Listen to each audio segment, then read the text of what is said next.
दर्शक बंधु आज सुना और रूपार नुआ मूल्य जारी प्रतिदिन सुना और रूपार नुआ मूल्य निर्धारण कर सुना रूपा अलंकार किणापी चाहूँगी कि योजना कर नजर पकातु आज सठिक दरटी कौन रही।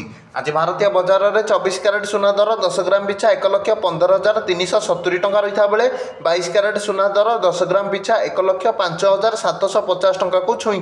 सेहीपरि भाव आज ओडिशार राजधानी भुवनेश्वर में 24 क्यारेट सुनार मूल्य 10 ग्राम पिछा 1,15,370 टंका होता बेले 22 क्यारेट सुनार दाम 1,05,750 टंका रही।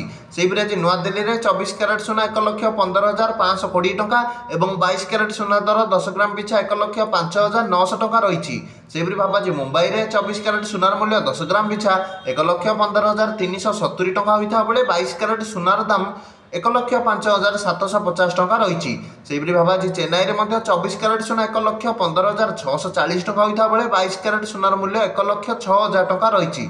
सेहीपरि भाव आज कलिकतार 24 क्यारेट सुना यथाक्रम 1,15,370 टंका और 22 क्यारेट सुना 1,05,750 टंका अच्छी।